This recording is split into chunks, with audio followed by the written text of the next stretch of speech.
Hi, and welcome back to Finding Your Summit, all about people overcoming adversity and finding their way. My name is Mark Madison, former NFL player, now climbing the 7 summits, and welcome to another amazing podcast. I got to tell you, I love this quote by Billy Idol. Listen to this. If your world doesn't allow you to dream, move to one where you can. If you don't believe in something, find something to believe in. I believe my guest this week, Garrett Madison, fits that bill perfectly. He is a guy that owns a company called Madison Mountaineering, and I ran into Garrett down in Antarctica back in January, and I was going up the mountain. He was coming back down, and a few days later, we ended up connecting at kind of the central point there called Union Glacier, and shared a lot of stories and commonalities, and he's actually from my home state of Washington, where he kind of cut his teeth on Mount Rainier starting back in 1999. And so fast forward the clock, Garrett is a guy that has been all over the world, takes clients all over the world, and takes them up and down safely. He's actually been up Mount Everest now 10 times, and he's on the mountain as we speak today and guiding more clients up there. But the first American to actually have led clients up to the top of Mount Everest, the highest mountain in the world.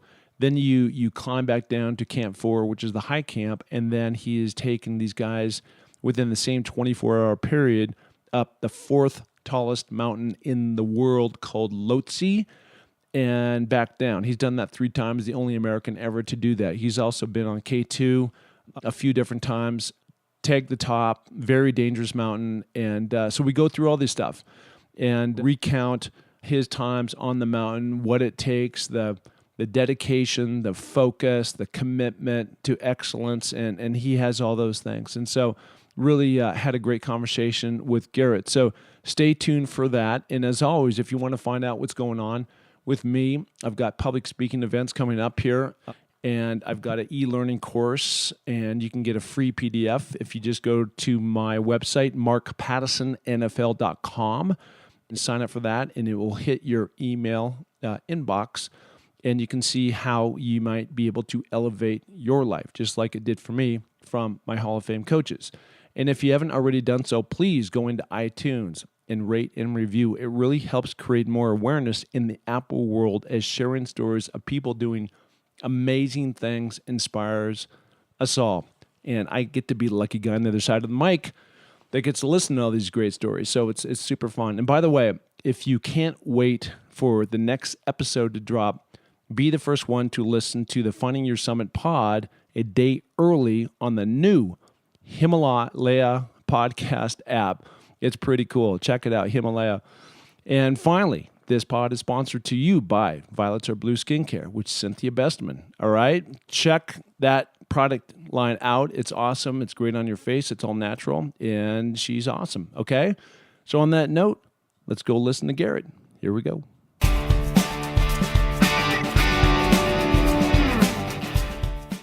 Hey, everybody, it's Mark Madison back again with another awesome episode of Finding Your Summit, all about people overcoming adversity and finding their way. And this week, I've got a great dude who I happened to meet on the slopes of Vinson Massif down in Antarctica about 3 months ago. And his name is Garrett Madison, and he's been in the guide business now for a long time, I think over 20 years. And had an awesome time just really catching up with him. And he started his own mountaineering guide service. And anyways, very fascinating. He's seen it all and wanted to bring him on the pod and just talk about his adventures. And as we speak, he's about ready to launch for Everest to have his probably 13, 14 time up there. So look forward to getting into that. So on that note, Garrett, how you doing? Hey, Mark, I'm doing great. Thanks. I really enjoyed being on the call with you today. Absolutely, absolutely. Well, let's reset a few things. So I think we became Facebook friends through the power of the internet a while ago, and then as just fate would have it, you were guiding a guy. I think it was a solo climber up the face of Vinson Massif, and I mean you might have been coming up or coming down, but we traded pleasantries, and then from there we connected later. Down at Glacier Union and had a nice chat and kind of explored some of the things that you were doing, and it was pretty cool. But how long now? Let's just put the facts on the table. How long have you been in the guide business? My records show that it's been since 1999. That's correct. Yeah. In the summer of 99, I got my first job as an apprentice mountain guide on Mount Rainier with RMI, Rainier Mountaineering Incorporated, which was the only big guide company at the time on Mount Rainier. And so it's coming up on 20 years this summer.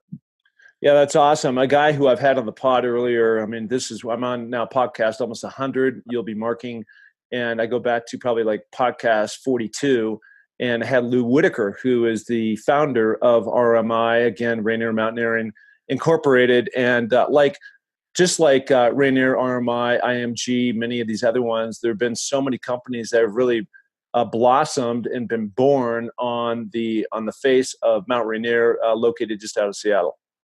Absolutely. Yeah. What the Whitakers created starting back in the 60s on Mount Rainier, the guide service, Rainier Mountaineering, really has spawned a lot of other guides and guide service companies off of that initial organization that have gone on to climb all over the world. So it's really an incredible network or a breeding ground of climbers for big mountains. Yeah. So for you, growing up on Bainbridge Island, which is this, for people who don't know, it's a pretty cool island, about 30-ish type minutes by ferry, just right off the Seattle coastline. And growing up there, what was your attraction to the mountains, the outdoors? I mean, what was that draw for you? Gosh, I was more of a team sports guy growing up in school. I played football, basketball, lacrosse, but it was in the summertime that my dad and I went out to go on hikes and backpacking trips in the mountains around Seattle. There's the Olympic Mountains to the west on the Olympic Peninsula and the Cascade Mountains to the east of Seattle. And my father was really excited to get out in the summer and go on these hiking trips. So we would make a plan to hike up to a high mountain lake somewhere in the mountains, get all of our gear laid out, packed, ready to go, and then go off for about a week and explore and often get into the backcountry. And generally we'd get up to these high mountain lakes and camp out for a few days and fish for trout, but I always wanted to scramble up to the high ridge lines and neighboring peaks and get the amazing views, the 360-degree view from the summit. And so that's kind of what got me into the outdoors initially and into the mountains. Yeah, that's great. My dad really had a big impact on me as well. My parents were both teachers, and so middle income type family, and many of the friends I had, their fathers were doctors, lawyers, those types of things. And so while they were jetting off to Hawaii and other exotic places, I would go in our little VW Bug up to the Cascades, which are the local mountains just outside of Seattle, and then over to Chelan, which is a lake about 3 hours away, big lake, and be in the outdoors and camp. And that was really my first exposure to the things that I do today in the mountains. But, I think we all need mentors and people that give us inspiration. And certainly your dad did that for you. And now you're paying it forward in terms of breaking out and doing your own thing. So let's talk about that for a minute. So you start off learning and kind of cutting your teeth, so to speak, on Mount Rainier. For those who don't know, it's just outside of Seattle, about 3 hours. It towers really over the state, 14,500-ish. And how many times have you been on top of that mountain? Gosh, it's coming up closer to 200 summits at this point. We try to keep track, and out of those summits, there's a number of attempts also where we didn't summit. So definitely attempted the peak over 200 times, and coming in close here on 200 summits. Hopefully I'll get that this summer or next summer. Well, I'd love to climb with you. I've done it a few times. I've been up to Camp Muir, going from 5,000 feet at Paradise up to Camp Muir again. Nice poke going up the snowfields, fairly steep. And I've seen it all. I've seen a lot of people make it up there easily. I've been up there with Ed Viesters and others. And I've also seen people that I've been with that I try to guide up there get horribly sick around 8,000 feet. So body chemistry has such a big component on how it plays. You may look the role, the kind of fit what a mountaineer should look like, but at the end of the day, if you're not breathing, if you don't have the right hydration, the foods, everything else, I mean, you can go to hell in a handbag, so to speak, in a minute. And I'm sure you've seen a lot of that. Yeah, absolutely. Rainier is just a fantastic mountain to climb, a great training ground for bigger peaks. And it's been my experience going up there on nice days where you get a stellar view of the Puget Sound and the surrounding mountains. And it can seem kind of casual sometimes, but other days when there's a maritime storm coming off the Pacific that slams into the mountain, and you're in a whiteout with 50-mile-an-hour winds, and all of a sudden your clothing and gear is covered in a quarter-inch of ice, rime ice we call it, things can change pretty quickly and it can get pretty real. And that's great training for being on bigger mountains, some of these high altitude peaks all over the world. Yeah, we're going to get into this. So for the listener, we're gonna talk about here in a few minutes about your treks going up to Mount Everest. You've been up there several times, and also K2, one of the most dangerous mountains in the world. But before we get there, let's talk about the chronological order. So you were on Mount Rainier training with RMI, and then ultimately you ended up with another guide service called Alpine Ascents. Actually, Alpine Ascents was the company, as you know, that I was with on Vinson Massif when I was up there in January 2019. So what was that progression for you to go from RMI into Alpine Ascents and ultimately starting your own gig? Sure. Well, the chronological progression started out in high school when my dad and I decided we wanted to take on the challenge of climbing Mount Rainier. And neither of us had the technical experience or the know-how to feel like we could climb the glaciated peak the size of Rainier safely. So we decided to go with the guide service, Rainier Mountaineering, and did all of our training, bought the gear, showed up, met our guides there in mid-June. And we were climbing with a guy by the name of Phil Urschler, who's just an iconic mountain guide. He's a real guide guy.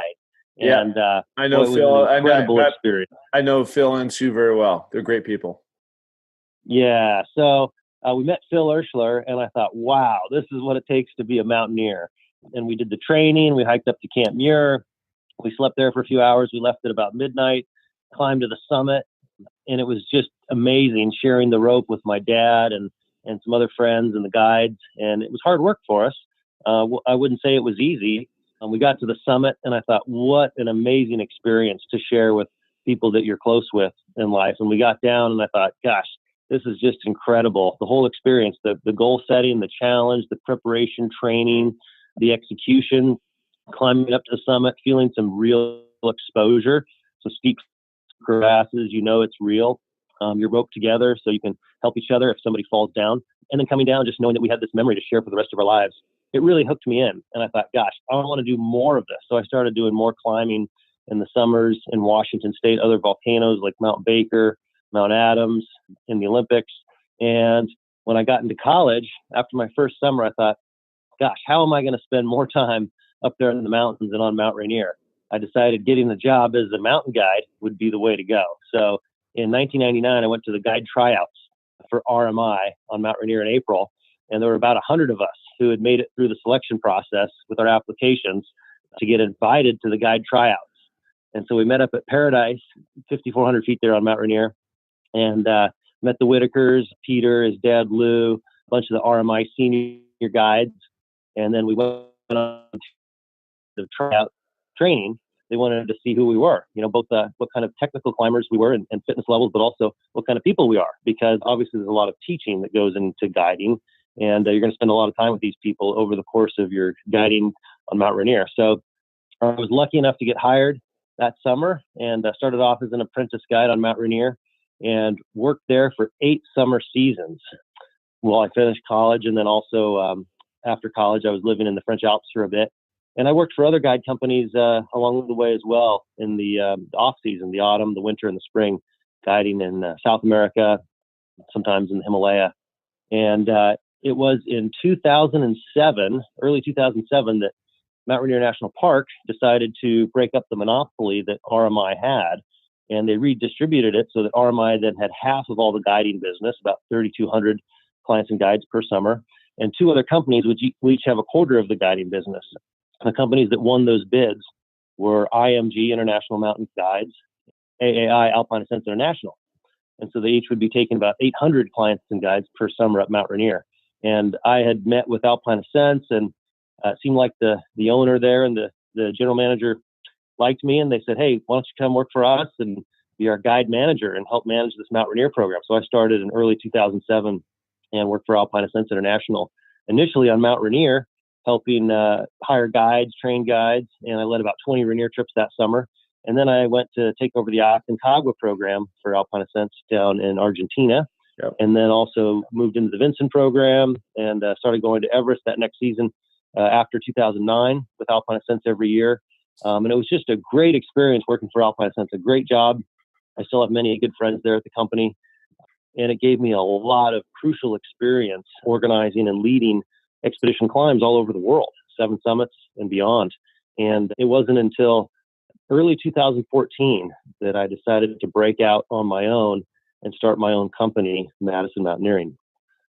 Yeah, no, there's a lot in there, and I want to back that up just a little bit. So, congratulations to you for having the entrepreneurial spirit to recognize that you have value and that a lot of people want to climb with you. And after a while, you start to understand the whole supply chain, and many of these different countries that you've guided in, that I've climbed in, use local, whether you want to call it porters or Sherpas or the mules and all those types of things. And on Aconcagua, you get to know those people. And after a while, I'm sure you're saying, well, look, I could do this too. And you did. And now you have this very successful company in Madison Mountaineering, which is a cool name. And you guys are doing a lot of cool stuff. One of the things that I have a big problem with is that I'm not at that level where I'm doing stuff like Ed Viesters and Jimmy Chin, where you just pick a couple of your bros who guys know exactly what they're doing. And I have this a lot when I played in the NFL and college at the University of Washington, where the cream just rises to the top. And so you're playing with a lot of really elite players, and you don't really have that many weak links. It kind of weeds itself out. In the mountaineering business, it's a little bit different. And so what that means is that when I want to go and climb these crazy mountains, which I've done, and which are the mountains that you guide on, the 7 summits, Kilimanjaro and Mount Elbrus in Russia, and Carson's Pyramid, Aconcagua, Denali, all these other ones, I train my butt off, and I put myself in a great position to be as physically, mentally, emotionally ready to go and attack that mountain and take on whatever I need to take on and go at a pretty healthy pace. And every single time, every single trip I've been on, there's always some dude who thinks that they've read a book, they've seen a movie, and they want to be this certain person. And at the end of the day, they are just not. And so you run into kind of problems. They run into, falling crevasses. They get cold. There's frostbite. You get the whole thing. It just happened to us when we were on Vinson. And it's frustrating to me because, I can only go as fast as, again, that weakest link. And when you're doing that and you have people that put you in jeopardy, it's just very frustrating from my standpoint, because it's just like, why did I train so hard? I'm sure you've seen that a lot more than I, and I'm wondering, how you deal with that. Sure. Well, that's a great point. And I remember vividly when we crossed paths down there on Mount Vinson in Antarctica this past season. I saw your group, your rope team, about 12 or 15 climbers in total. And I saw you at the front of one of those rope teams, and I thought, who's that guy? I don't recognize that guide. And then it wasn't later till I got to know you and realized, oh, well, you weren't one of the guides, but you were assuming a guide's role by leading a rope team. And you just looked like a guide because you trained hard and done all of your preparation and practice, and mentally, physically, like you were ready for anything to lead that rope team to take on the mountain. So I definitely hear what you're saying. It is challenging when you sign up for a group where you don't know everybody and you're not sure what everybody's skill level is or level of preparation and training. And that's an issue with these group climbs. Really, the only way to ensure that everyone's going to be at the same level is to go with people that you know really well and have done a lot of climbing with. So it is challenging. I guess I do a mix of things.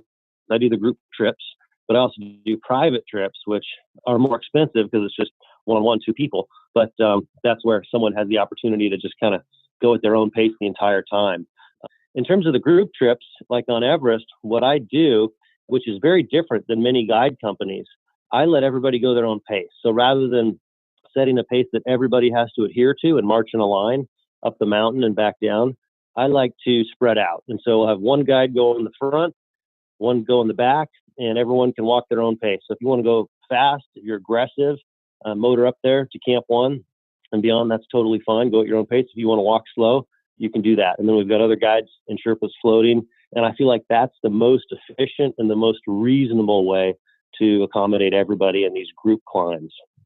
Well, I absolutely love that. And by the way, so for everybody listening, and by the time we run this pod, you will, squarely be up and into the game of Mount Everest. Normally, it's about a 2-month at least process, acclimating, climbing up to Everest Base Camp, and then going up and down and up and down, and getting everybody prepared ultimately to have that window between probably May 15th and the end of May, where the skies open, the jet stream goes away, so to speak, a little bit, and you have an opportunity to take the top of Everest. So you are leaving today, I believe, for the mountain, and pretty impressive. Now, you've been up on top of Everest how many times? 12? 9 summits over 11 attempts. There were 2 years there where we didn't summit, 2014, 2015, where everyone on the south side had to cancel due to some natural disasters and tragedies. But every other year, I've been very lucky and fortunate to make it to the summit. So hopefully this spring will be my 10th summit of Everest. Yeah, that's incredible. And what that makes them even more incredible, and this is just kind of starting to, at least from my standpoint, hearing more and more about it, you've got this kind of combo where you've now done it 3 times, and that is to go and take the top of Mount Rainier. You come down to, I think, Camp 4, and then there's a way that you can hit and go up the world's 4th tallest peak, Lhotse, and take the top there. So you get kind of a 2-for-1 without having to go all the way back down. You've now done that 3 times, the only American to have done that feat. And are you going to be doing and attempting that again this year with this group, or what's in store for you? Yeah, that's my plan. Out of our 12 climbers signed up on the team this year, 3 of them want to also attempt Mount Lhotse, the 4th highest peak after Everest. So I hope that everything lines up like it did last year, and we could do that combination peak-to-peak climb from the summit of Everest over to the summit of Lhotse and get down safe. So obviously it's condition dependent, and we have to have good weather, but I think it's within reason. And this goes back to my first climb of Everest in 2006. I remember coming down from the summit and looking over at Mount Lhotse there across the saddle, 4th highest peak, and I thought, wow, that's not too far away. That would actually be doable if you had planned and prepared everything to do it. Meaning you trained for it, you had equipment in place, your oxygen, your food, your ropes, and really strategized for it. So it wasn't until 2011 that I was with Alpine Ascents, and I proposed to the owner of the company, Todd Brulson, hey, we should offer this option to our climbers if they want to try climbing Lhotse after Everest. And so we had a few guys sign up for that option, and I did it with one of the climbers that year. And that was really cool. I think of it as a bonus climb, climbing Lhotse the next day and looking back onto Mount Everest and the route you climbed the day previous to the top of the world. And it's just a really cool route up Lhotse, really steep and narrow. And generally, there aren't many people attempting Lhotse. So you get the whole thing to yourself. And it's just a beautiful summit to hang out on and look back at Everest and look over into China and back into Nepal. So fingers crossed that it'll work out again this time. I'll get my 4th combination climb of Everest and Lhotse in. That's amazing. So how fried are you when you come off? I mean, the whole thing, I mean, you've talked about now, you've been on the top of Everest now 9 times. You're hoping to have it, take it for your 10th, and you make it up, you come back down, you've got your mind, your mental, really mindset around what you need to do to get on the top. So it's not this gigantic wave that you're trying to tackle and take on. You do that and you come back down, and now not only you, but you're taking others. How fried are you now that you're at Camp 4, and now you get some, I don't know how many, 4 or 5 hours of rest, and then you're taking on a whole new mountain? Exactly. It does require a certain level of fitness and endurance, but it also requires motivation and just mental toughness and mental commitment. And the older I get, I'm 40 now, the more I realize that the mental part of the game is the biggest factor, the most important. I think it's 90% mental, 10% physical up there on Everest, assuming you've done your preparation and training. We get back to high camp. We've just been up on the Everest summit. Sometimes things go sideways if there's other teams that need assistance, or if the weather changes and the winds pick up. But by the time we get back to high camp, we've been climbing for probably 16 hours or longer that day, and we're pretty tired. But by being able to rest up there and have adequate supplies and resources like oxygen, fuel, stoves to melt water, to cook some some dehydrated meal, get a little rest. We're pretty well recovered, or at least somewhat recovered, by that evening to then head out again at midnight and head over to Lhotse and climb the fourth highest mountain in the world. And it's always tough just to get going, to get out of bed in the middle of the night when it's cold and dark and windy and everybody else is sleeping. And me and the Lhotse guys have just climbed Everest with everyone the day before. And now we're getting up again at midnight to go off and climb Lhotse. It takes a little bit of motivation to make it happen. But once we get going, get out of camp and start climbing up the route, we just get totally stoked. It's like that feeling of being in the game when you're going for it and you see the prize out there, the ultimate goal that lays ahead, and you're in your movement at that point and making it happen. And that's when we get really excited. Hey, this pod is sponsored by Laird Superfoods. So many products to choose from your InstaFuel, your coffee, your tea, your smoothies.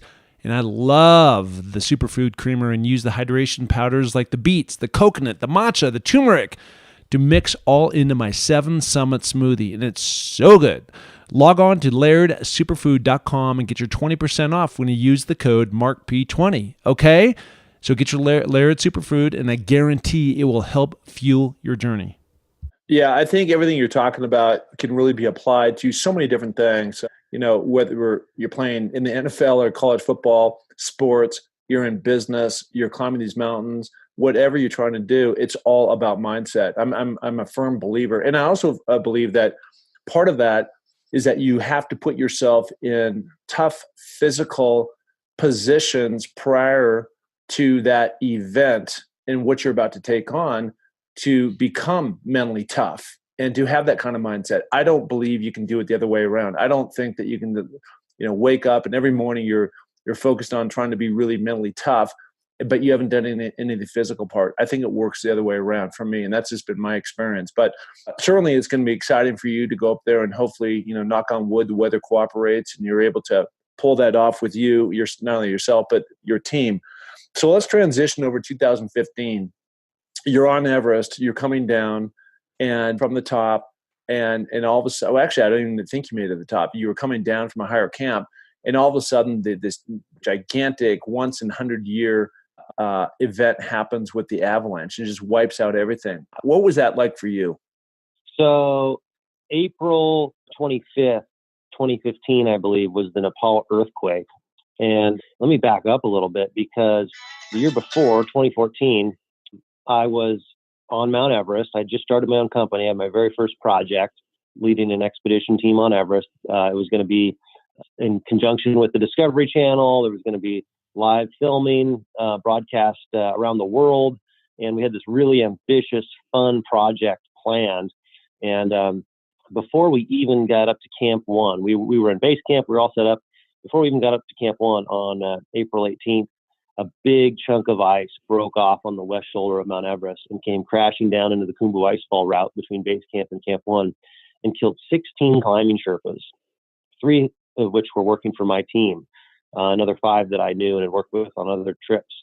And so I spent that day, April 18th, the next day, April 19th, up in the icefall trying to dig these guys out and recover their bodies. It was just a horrible tragedy. And obviously after that, we canceled our expedition, and all teams canceled their expeditions on the Nepal side of Everest that year. So nobody summited, I believe, on the south side. There's a rumor that a Chinese woman summited after helicoptering up to Camp 2 later in the season, but I can't confirm that. So the next year, 2015, we come back and we're excited to make it safer. So we found a route from base camp to Camp 1 that avoided that left side of the Khumbu Icefall route that was under the hanging ice from the west shoulder of Everest. And we thought, okay, by staying in the center of the icefall, we're away from that objective hazard, that danger of an ice avalanche coming down and burying the route. So we felt really good about that. And things were really coming together and going well. And people were very positive in light of the previous year's tragedy. And we were up at Camp 2 on April 25th, 2015, when the Nepal earthquake occurred. And I think it killed approximately 9,000 people in Nepal, if I'm not mistaken, about 22 at Everest Base Camp. Now, what happened was we were up there at Camp 2 on the Western Coombe Glacier, and all of a sudden it felt like we were on a trampoline bouncing up and down. And we realized it's an earthquake. And I thought, oh no, there's going to be some big chunks of ice that break off from these mountaintop ridge lines around us and come crashing down. And so I yelled at my team to pull up our buffs, which is the neck scarf we wear that can block your airway from any snow blowing in. And the earthquake settled down, and we were okay. A few in our team got knocked over by some wind blasts that came down after the avalanches, but everyone was okay. And then we got on the radio to talk to base camp. And I was thinking they were going to be worried about us because we're up higher on the mountain where it's riskier, more dangerous, you're further away from help. And we couldn't get in touch with base camp. And eventually we got through and we learned that a massive chunk of ice had broken off a mountain just behind base camp and come crashing down and generated a wind blast that ripped through base camp, probably 200 plus mile an hour winds, and literally blew out the whole central part of base camp. Giant boulders were flying through the air, tents were blown a couple hundred feet, and unfortunately 22 people, I believe, were killed that day in base camp, one of which was a person very close to me, our base camp here. So it was a really tough situation to learn about that. And then to get down, because we're up there at Camp 2, the whole route from base camp to Camp 1 through the Khumbu Icefall, which is a series of ropes and ladders, and sometimes over 50 ladders crossing crevasses, had been shaken up by the earthquake. All these blocks shaking around, ropes ripped out, ladders thrown. And so we realized nobody could get up or down through that route. And we were essentially stranded above the Khumbu Icefall up at Camp 2 with a few other teams there. But we all had limited supplies of food and fuel, right? So we're all of a sudden wondering, what are we going to do? How are we going to get down? Well, I mean, the whole tale is incredible. And for those who survived, I've seen a lot of video of the avalanche blowing through, and just, if you can imagine the sheer panic. I mean, I was in an earthquake roughly 1992, something like that, in LA, when when part of the 10 freeway collapsed and buildings went down, and it was so intense. And like you said, you feel like you're like a tiny pebble inside of a bucket, and somebody's taking that bucket and just like shaking it violently, and you've got no control. And it's just like, oh my gosh, what's next? And to survive that, and then having to go and rescue different people, and then the one team doctor that was close to you that helped your team not making it. It's just tragic, and it's just part of the game of mountaineering. But, Garrett, I like to think, because people talk to me about, hey, mountaineering is so dangerous, and why do you do it? And I said, to me, it's really not, if you prepare in the right way. And the people who have not found the right kind of fate, in their life, and something, awful has happened, it's because of either A, bad luck, or they're just not prepared. And bad luck is just being in the wrong place at the wrong time. And once every 100 years, there's a major earthquake like what happened to you guys. And if you just happen to be there on that date, then it was just your time to go. And unfortunately, that's just the reality of Mother Nature. But the other component of that is like the guys in 1996 in the thin air. And those guys, that from the guides that brought them up there to the climbers that were there, I mean, everything went wrong, and they could not have been and put themselves in a worse position for tragedy to strike. And so, the key, as I have found, is trying to find guys like you, Phil Ersler, you had mentioned, Vern, Tejas, Mike Hamill, these other guys who've been in the mountains, have the experience, and really know how to guide and lead these different teams to make sure that people put themselves in the best position. Exactly. Yeah, I can't underemphasize how important I think it is to prepare yourself properly for these expeditions. I'm very fortunate that I get to climb year-round on mountains all over the world. I think I'm traveling at least 10 months a year on mountaineering expeditions. So for me, it's fun, and it keeps me sharp in my game. And for folks that have to hold down a 9-to-5 day job throughout the year and get the training in to go on an expedition, it's a lot tougher, right? Sometimes they can only go to the gym or do the stairs in their apartment building. But the best thing, obviously, is to get out into the mountains and to be able to train at altitude and carrying loads on uneven terrain and get onto the glaciers, because that's what we're doing up high on these big peaks. So I can't emphasize enough how important it is to put in the hard work, the training, so that when you show up for game time, you're ready to go. Yeah, this is one of the main reasons why I moved to Sun Valley, Idaho. I live across the street from the mountain. I'm in the mountains every day. And the one thing I think that you find success in anything that you do, again, take this with business, take this with another sport and mountaineering, but I truly love the process. I love the process of training, and I love the process of going up and down the mountain. And as much as going to Antarctica was a unique experience, and climbing Vinson and summiting and doing all those things, excuse me, it was all the lead up to the preparation of getting up, early in the morning and being out in the cold and the dark, and putting on my skins and my skis and going to the top and being at 10,000 and coming back down and being miserable for a while. And I think it's those people that really embrace that take that on, that love that process, succeed in whatever they're doing, because then you form this will that you're not going to give up no matter what. Exactly. One of my philosophies that resonates with what you just said is, I believe what you put into it, you get out of it. So the harder you have to prepare and train and work before, during an expedition to make it safe and successful, the more you get out of it, the more reward there is personally just for you, and feeling a good satisfaction of a job well done. So that really resonates well with me, Mark.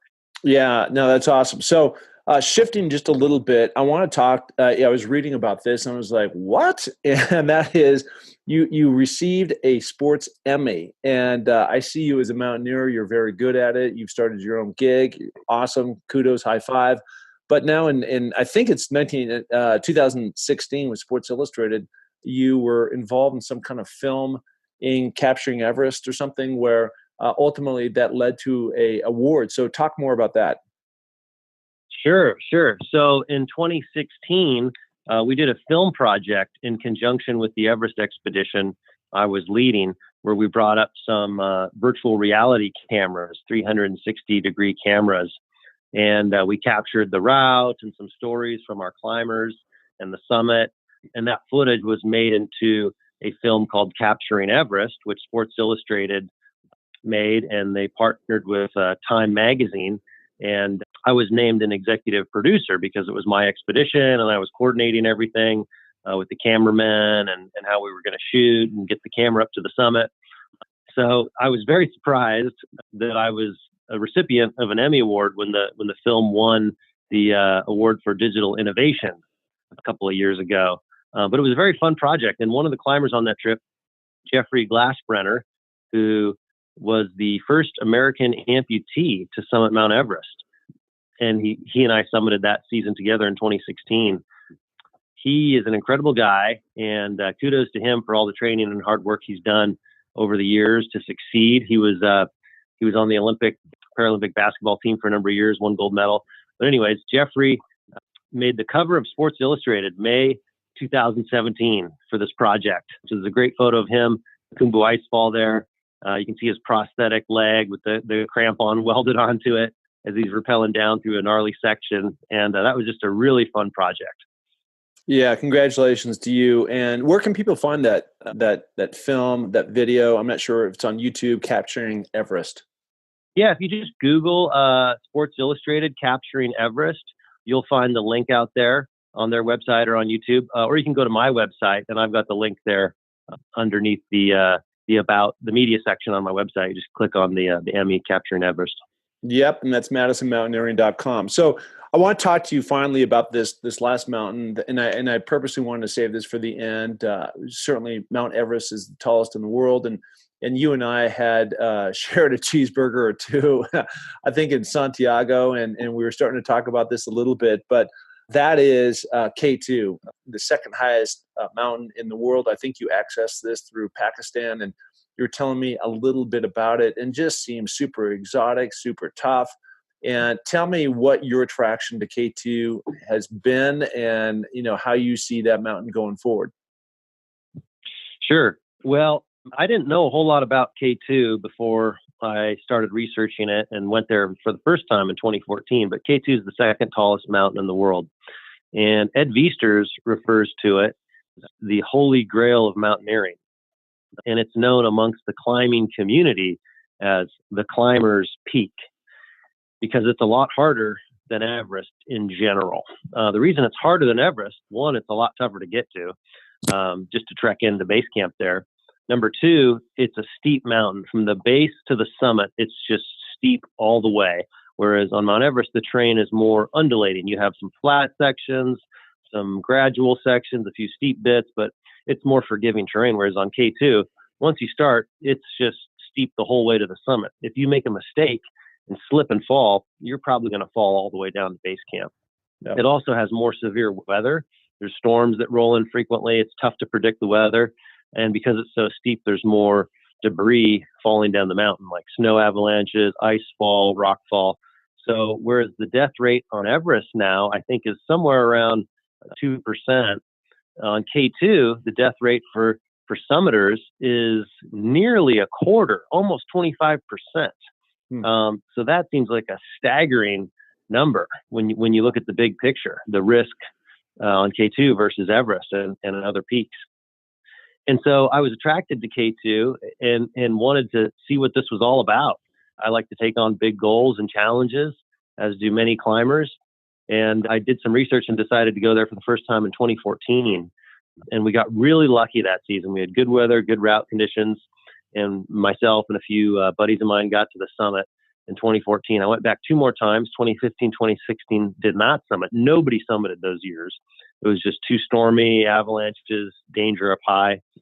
And then we went back last summer, 2018. I got my second summit of K2 in with my team and felt really fortunate to have that experience. So I believe I'm the only climber from the Western Hemisphere, the Americas, to reach the top of K2 twice. So what is it about K2? Is there a route that you've found that you feel like it makes it safer for you to get from the bottom to the top? I mean, take aside that the point that you just made about the steepness, about the weather, about debris falling, those types of things. I mean, that's just going to be there on your best day, regardless if it's stormy or sunny or anything else. But is there a certain time of year or a different route or something else that you've done to make, in your mind, safer to reduce that risk?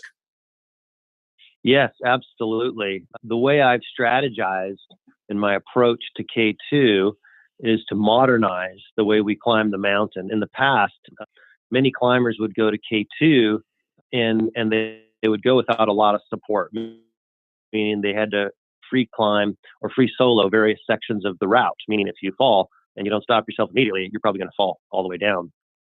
And a lot of climbers in the earlier days weren't using the oxygen systems that we have available now, which make us stronger, smarter, more capable climbers at high altitude. We also have more modern weather forecasting systems. And I bring my climbing Sherpa team from Nepal, the team that helps me on Everest. I fly them over from Nepal to Pakistan to come with us and help us on the mountain. And these guys are incredible. They will help set the lines on the route so that when we're clipped into the fixed ropes, if we fall, we're not going anywhere, right? We're staying in place. Yep. They'll help us set up our hike camps, stock those camps with food, fuel, oxygen, and other supplies. And then they climb with us on summit day. And they love the summit. These guys are through and through climbers. Climbing's in their blood. They love climbing to the top of the peak and getting down, and we do it together as a team. And so I think those are the main points that, in my mind, make K2 a manageable peak to bring other climbers to and to lead expeditions on. Yeah, that's incredible. It's incredible. Well, look, I've kind of a sports analogy, one game at a time. And when people start projecting like, hey, where do you see yourself in 3 years in terms of mountains, or in my case, back in the day, football games, you have an ultimate goal, but certainly it's just one step at a time, climbing up the mountain. And my focus right now is I've turned my attention to Mount Everest for 2020. And you and I know we'll have more conversations about that. But K2 on the other side of that, in the distant future, definitely fascinates me, and love to have that conversation when the time comes. So you are off and running to Mount Everest. How wired is that mountain? Because we're going to run this pod, and I'm hoping that we might even see some live feeds from you. through your site, I think MadisonMountaineering.com. How wired is that mountain? Well, this will be my 12th expedition to climb Everest. And I feel like I learn something new every year that I can apply to future expeditions, which makes it better for our team, safer and more efficient, more enjoyable. But mountains, as we know, are inherently dangerous. And the highest mountain in the world, Mount Everest, always is going to be a dangerous place. It's always going to be risky because there's just a lot of snow and ice and rock up there that could potentially fall down in the form of an avalanche. You're up on some big, steep slopes. If you somehow are unclipped or you slip and fall, like, you're gone. There's the high altitude risk. You're in the death zone for a number of days or at least 24 hours up there on summit. And the complications of the high winds, the extreme cold. There's crevasses in the Khumbu Icefall you sure don't want to fall into.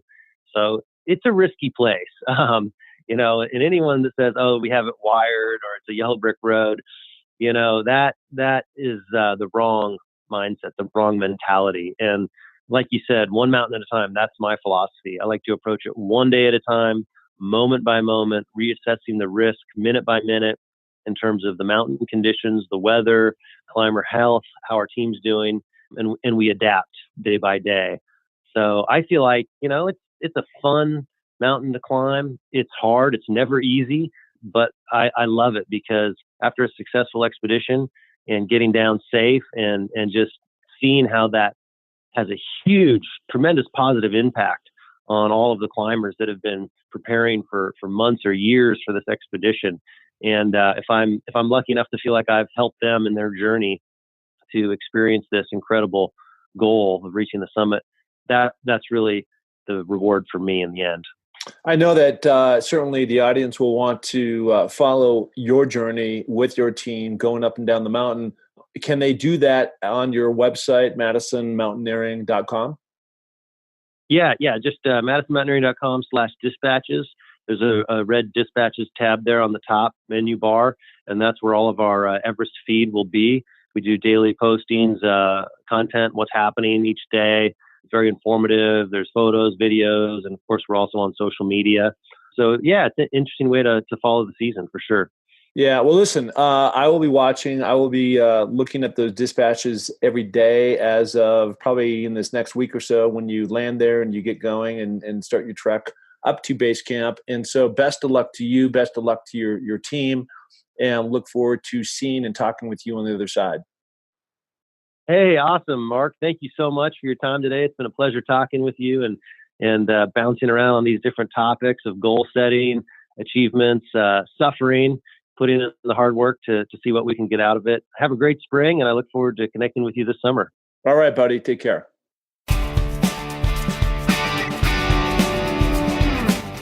Hey, and thank you so much for listening to the Find Your Summit podcast. We are so glad to have you along for this journey. And if you enjoy the show, please tell a friend, share it on iTunes, spread it to the planet. We're looking to broadcast this to every person that is out there because, as you know, everybody has their own summit that they're going after. Okay, if you're looking to follow my journey, you can find that through my social links on markpattisonnfl.com. That's Mark, M-A-R-K, Pattison, P-A-T-T-I-S-O-N, NFL.com. So, until the next podcast, just remember, clear eyes, full hearts, and remember, it takes a little more to make a champion, so make it happen. Thank you. Bye.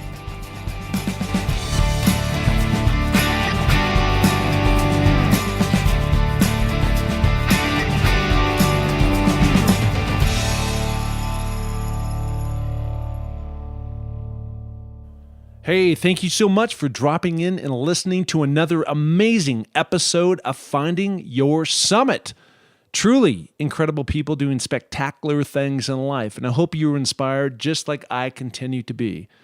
Look, I am super grateful that you came in and subscribed to this pod and would be more than appreciative if you gave the show a ratings and review on iTunes. Trust me, it matters. And then also go share it with your friends, of course. Okay, until next week, go do something great, and remember, it takes a little more to make a champion. Bye.